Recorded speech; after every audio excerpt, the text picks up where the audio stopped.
തൃപ്പൂണിത്തുറ പുതിയകാവ് സ്ഫോടനത്തിൽ നഷ്ടപരിഹാരം ആവശ്യപ്പെട്ട ദുരന്തത്തിന് ഇരയായവർ ഹൈക്കോടതിയെ സമീപിക്കും. തിങ്കളാഴ്ച ഹർജി നൽകാനാണ് തീരുമാനം. സംഭവത്തിൽ പോലീസ് അന്വേഷണവും മജിസ്റ്റീരിയൽ തല അന്വേഷണവും പുരോഗമിക്കുകയാണ്. സ്ഫോടനം നടന്ന സ്ഥലത്തിന് സമീപമുള്ള 50ഓളം വീടുകളാണ് ഭാഗികമായി തകർന്നത്. പല വീടുകളുടെയും ഭിത്തികളും മതിലുകളും ഏത് സമയവും നിലംപൊത്താവുന്ന അവസ്ഥയിലാണ്. സർക്കാർ ഇതുവരെ നഷ്ടപരിഹാരം പ്രഖ്യാപിക്കാത്ത സാഹചര്യത്തിലാണ് ആക്ഷൻ കൌൺസിലിന്റെ നേതൃത്വത്തിൽ ഹൈക്കോടതിയെ സമീപിക്കാൻ ഒരുങ്ങുന്നത്. തിങ്കളാഴ്ച ഇത് സംബന്ധിച്ച് ഹൈക്കോടതിയിൽ ഹർജി നൽകും. ഓരോരുത്തരും പ്രത്യേകം ഹർജികൾ നൽകാനാണ് തീരുമാനം. കോടതി മേൽനോട്ടത്തിൽ കമ്മീഷനെ വെച്ച് അർഹതപ്പെട്ട നഷ്ടപരിഹാരം നൽകണമെന്നാണ് ആവശ്യം.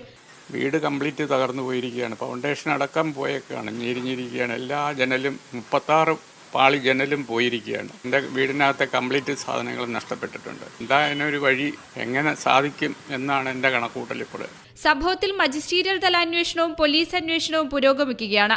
അമ്പല കമ്മിറ്റി ഭാരവാഹികൾ ഉൾപ്പെടെ ഇനിയും പ്രതികൾ പിടിയിലാവാനുണ്ട്. ഇവർക്കായുള്ള അന്വേഷണം പോലീസ് ഊർജിതമാക്കി. സ്ഫോടനത്തിന്റെ കാരണം പരിശോധിച്ച സബ് കളക്ടർ കെ മീര ഉടൻ കളക്ടർക്ക് റിപ്പോർട്ട് കൈമാറും. മീഡിയ 1 കൊച്ചി.